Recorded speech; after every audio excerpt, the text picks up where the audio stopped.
के सारे हम? ऐसा ही है। आज हम सेट को एक्सप्रेस करने का तरीका पढ़ेंगे। सेट को किस तरह जाहिर करते हैं, सेट कितने तरीकों से लिखा जा सकता है, सेट कितने तरीकों से लिखा जा सकता है। सेट को लिखने के टोटल है 3 तरीके। कितने? 3 तरीके। आप जरा सुनते जाएं, उनके नाम क्या है और लिखेंगे कैसे। सबसे पहला जो नाम है उसको कहते हैं टेबुलर फॉर्म और रोस्टर फॉर्म। टेबुलर फॉर्म और टेबुलर फॉर्म का मतलब होगा अंदराजिया तरीका।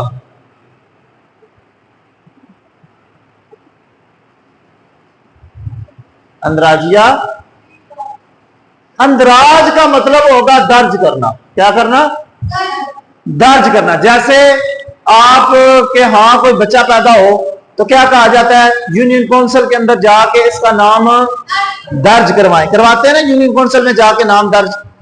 इसी तरह अगर कोई फोतगी हो जाए तो फिर भी यूनियन काउंसिल के अंदर जाके क्या करते हैं? दर्ज करवाते हैं कि फलां बंदा हमारी फैमिली में से फोत हो गया है। ऐसे ही है, यहां पे सेटों के बारे में भी ऐसा होगा।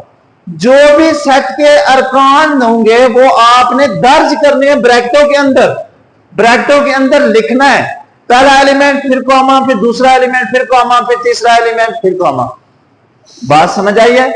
अंदराजिया तरीका या टेबुलर तरीके में क्या करेंगे? जो भी चीज आपको एक बयान की शक्ल में लिखी होगी, एक लाइन की शक्ल में लिखी होगी, आपने उसको दर्ज करना है 2 ब्रैकेटों के अंदर। क्लियर हो गया? अभी बुक के अंदर जो डेफिनेशन है वो भी सुन लें। वो ये कह रहा है कि in descriptive form when all the elements of set are written within the curly brackets, जब सेट के सारे एलिमेंट्स करली ब्रैकेट के अंदर लिख दिए जाए। करली ब्रैकेट के, जैसे एक एग्जांपल करते हैं। एग्जांपल है जी, राइट फर्स्ट 5 अल्फाबेट लिखने हैं। ये आपके पास एक स्टेटमेंट लिखी हुई है, राइट फर्स्ट 5 अल्फाबेट। पहले 5 अल्फाबेट्स लिखें।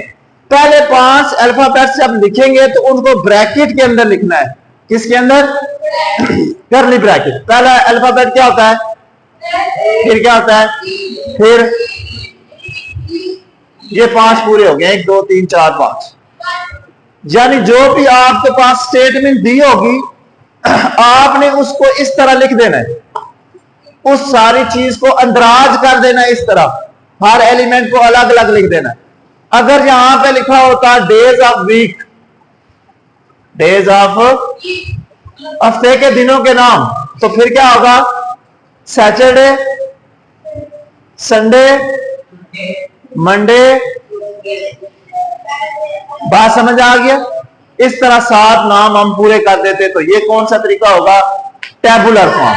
कौन सी फॉर्म हो जाएगी? यानी जो भी आपको एक उर्दू या इंग्लिश में सेंटेंस लिखा होगा आपने उसका मतलब निकालना है, फिर उसके मुताबिक जो वर्ड्स बनते हैं वो इस तरह हर एक लफ्ज को अलग अलग कर देना कामा डाल के। क्लियर हो गया? कोई बात पूछने वाली? पहला तरीका हमने पढ़ा है टेबुलर फॉर्म या रोस्टर फॉर्म, जिसके अंदर सेट के अरकान को बाकायदा तौर पर लिखा जाता है, बाकायदा तौर पर। क्लियर हो गया? दूसरी फॉर्म पे चले।